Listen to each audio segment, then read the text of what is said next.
ஆண்டவராகிய இயேசு கிறிஸ்துவின் நாமத்தில் காலை வாழ்த்துக்கள். இன்றைய மன்னா, எலியா ஆகாபை நோக்கி, என் வாக்கின்படியே அன்றி இந்த வருஷங்களிலே பனியும் மழையும் பெய்யாதிருக்கும் என்று இஸ்ரவேலின் தேவனாகிய கர்த்தருக்கு முன்பாக நிற்கிற நான் அவருடைய ஜீவனை கொண்டு சொல்லுகிறேன் என்றான்.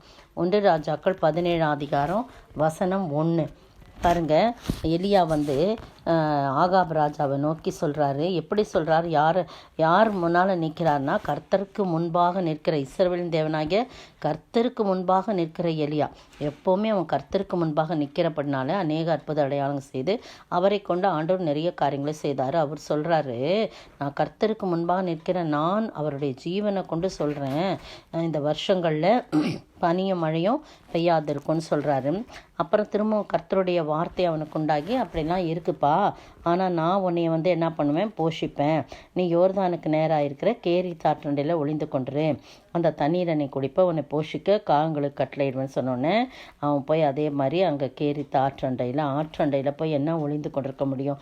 ஆறுனா அப்படியே ஓடிக்கிட்டு இருக்கோம். மரம் இருந்துச்சா அல்லது கற்பாறை இருந்துச்சா அதெல்லாம் தெரில. எங்கேயோ போய் தன்னை ஒழித்து கொண்டு இருக்கிறாரு. காகங்களை போஷிக்க சாயங்காலமும் காலையும் விடியற்காலமும் அப்பமும் இறைச்சியும் கொண்டு வந்தது. தாகத்துக்கு அந்த தண்ணீரை குடிக்கிறார். அந்த தண்ணீரும் வற்றி போது சில காலங்கள் ஆன உடனே வற்றி போது உடனே சாரிபாத் விதவிக்கு கட்டளையிட்டேன் நான், நீ போய் அங்கே போய் அவள் உன்னை போஷிப்பா அப்படின்னு சொன்னோடனே அதே மாதிரி அவர் போகிறாரு. கொஞ்சம் தண்ணியும் பாத்திரத்தில் கொஞ்சோண்டு மாவு தான் இருக்குதுன்னு அவர் சொல்லும்போது, முதல்ல எனக்கு செஞ்சுட்டு வா, இந்த கதைலாம் நமக்கு தெரியும், சம்பவம்லாம் செஞ்சுட்டு வானோடனே அதே மாதிரி அவள் செஞ்சுட்டு வரா. செஞ்ச உடனே பயப்படாத, நீ போய் எனக்கு ஆயத்தப்படுத்துன்னு சொன்ன உடனே அவள் ஆயத்தப்படுத்திட்டு வரா. கொஞ்சம் அப்பமும் பாத்திரத்தில் தண்ணியும் கொண்டு வரும்போது, கர்த்தர் தேசத்தில் 14ஆம் வசனம் பாருங்கள், கர்த்தர் தேசத்தின் மேல் மழையை கட்டளையிடும் நாள் மட்டும் பானையிலே மாவு செலவழிந்து போவதுமில்லை, கலசத்தில் எண்ணெய் குறைவதுமில்லை என்று இஸ்ரவேலின் தேவனாகிய கர்த்தர் சொல்லுகிறான்னு சொல்கிறான். அதே போல் எலியாவின் சொற்படி செய்கிறாங்க. அநேக நாள் இவளும் அவள் வீட்டார்னா அவளும் மகன் மட்டும்தான் இருந்தான். ஆனால் அவளை சார்ந்தவர்களும் இவள் மூலமாக ஆசீர்வதிக்கப்படுறாங்க. இந்த மழையை குறித்து சொல்லும்போது, அந்த ஆசீர்வாதமான மழை அந்த இடத்துல தடுக்கப்படுது. ஆனால் இவங்க வீட்டில் அந்த ஆசீர்வாதம் குறையவே இல்லை. சாப்பிடலாம் தினமும் போஷிக்கிற அந்த மழையை அவர் கட்டளையிட்டாகும். உலக பிரகாரமாக அந்த மழை எல்லா இடங்களிலும் பெய்யாவிட்டாலும் இவளுடைய வீட்டிலே கர்த்தருடைய மனிதன் சொன்ன வாக்கின்படி அந்த ஆசீர்வாதமான போஷிக்கின்ற அந்த மழை என்ன பண்ணல, குறையவே இல்லை, குறைஞ்சி போகவே இல்லை அப்படின்னு சொல்லி வேதம் சொல்லுகிறது. இந்த அருமையான வேளையிலே பாருங்கள், அது மட்டும் இல்லை, அது அப்படியே பார்க்கும்போது 18ஆம் அதிகாரத்தில் அநேக நாள் சென்று 3ஆம் வருஷத்தில் 18:1 3ஆம் வருஷமாகியால் கர்த்தருடைய வார்த்தை திரும்ப எலியாவுக்குண்டாகி, நீ போய் ஆகாப்புக்கு உன்னை காண்பிப்பி, நான் தேசத்தின் மேல் மழையை கட்டளையிடுவேன்னு சொல்கிறாரு. அதே போல் போகிறாரு. அதே மாதிரி வானத்தை ஆண்டவரை கருமேகங்களால் நிரப்பி ஆண்டவர் அந்த இடத்துல மழையை கட்டளையிடுறார். ஆண்டவருடைய நாமம் மகிமைப்படுவதாக. ஒரு எலியாவை கொண்டு ஆண்டவர் என்ன பண்ணுறாரு, செய்கிறார். எலியாவின் தேவன் நம்முடைய தேவன் பெரிய காரியங்கள் நம்முடைய வாழ்க்கையில் செய்யும்படியாக. அது எலியா எப்படி கர்த்தர் சொன்ன வார்த்தையின்படி கீழ்ப்படிந்தால், அதே போல் இந்த விதவை கர்த்தர் சொன்ன வார்த்தை கீழ்ப்படிந்தால், காகம் கர்த்தர் சொன்ன வார்த்தை கீழ்ப்படிச்சு. இப்படி கீழ்ப்படிதல் இருக்கும்போது கர்த்தர் நிச்சயமாய் ஆசீர்வாதமான மழையை செய்ய பண்ணுவார். கர்த்தர் நாமே இந்த வார்த்தைகளை ஆசீர்வதிப்பாராக.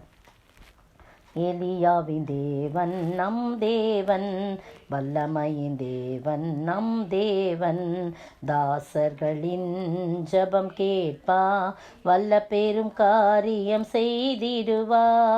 தாசர்களின் ஜபம் கேட்டார், வல்ல பெரும் காரியம் செய்திடுவா. கர்த்தரே தேவன், கர்த்தரே தேவன் என்றே ஆர்ப்பரிப்போம். கர்த்தரே தேவன், கர்த்தரே தேவன் என்றே ஆர்ப்பரிப்போம்.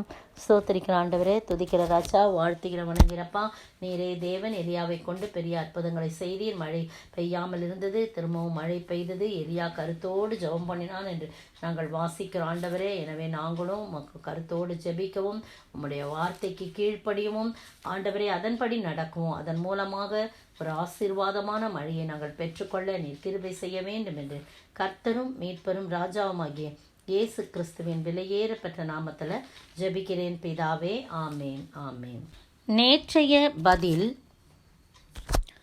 Bethsaida, mark 8:22.